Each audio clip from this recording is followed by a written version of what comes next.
அண்மையில் ஒரு அறிவிப்பை வெளியிட்டாங்க, சட்டமன்றத்தில் கூட சொன்னாங்க, பேட்டி கொடுத்தார் முதலமைச்சர்.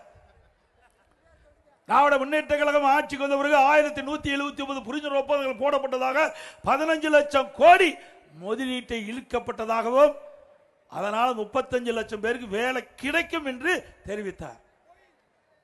ஒரு தொழிற்சாலை வரணும்னா உடனே வந்துடாது.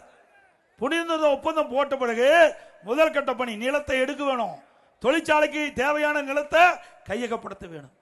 அதுக்கு பிறகு மத்திய மாநில அரசுடைய அனுமதி பெற வேண்டும்னா அதுக்கு ஒரு குறிப்பிட்ட காலம் வேணும். அதுக்கு பிறகு அந்த தொழிற்சாலை கட்டமைப்புக்கு தேவையான நிதி ஆதாரங்கள் பெருக்க வேண்டும், வங்கியில கடன் பெற வேண்டும், இல்லது நிதி ஆதாரத்தை பெருக்க வேண்டும். அதற்கு பிறகு அதற்கு தேவையான கட்டடங்களை கட்ட வேண்டும், பிறகுதான் பயன்பாட்டுக்கு வரும். அப்படி பார்க்கின்ற பொழுது பெரிய தொழில்கள் துவங்க வேண்டும் என்றால் 3 ஆண்டு முதல் 4 ஆண்டுகள் பிடிக்கும். கடந்த ஆண்டு தான் அறிவிச்சார், உடனே பயன்பாட்டுக்கு வந்துட்டுதான். திராவிட முன்னேற்ற கழக அரசுல போட்ட புரிந்துணர்வு ஒப்பந்தங்கள் அந்த தொழில்கள்லாம் பயன்பாட்டுக்கு வந்துட்டு 35 லட்சம் பேருக்கு வேலை கிடைச்சுன்னு சொல்றாங்க. சிவகங்கையில் எத்தனை பேருக்கு வேலை கிடைச்சிருக்குது? கிடைச்சிருக்குதா?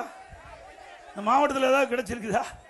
35 லட்சம் பேருக்கு வேலை கிடைச்சுன்னு சொன்னா தமிழ்நாட்டில் 38 மாவட்டம் இருக்குது. ஒரு மாவட்டத்துக்கு கிட்டத்தட்ட 90,000 பேருக்கு வேலை கிடைக்கணும். வேலை கிடைச்சதா? அத்தனையும் பச்சை பொய். பூரா பேசுவது பூரா பொய். பொய் மூட்டையை அவிழ்த்து விட்டுக்கிட்டே இருக்கிறார். அதுக்கு தக்கவாறு இந்த ஊடகம் பத்திரிகையும் ஜால்ரா போட்டுக்கிட்டே இருக்குது. இந்த ஊடகம் பத்திரிகை மட்டும் உண்மை செய்தி வெளியிட்டா திமுக டெபாசிட் கூட வாங்காது. உண்மைதானே?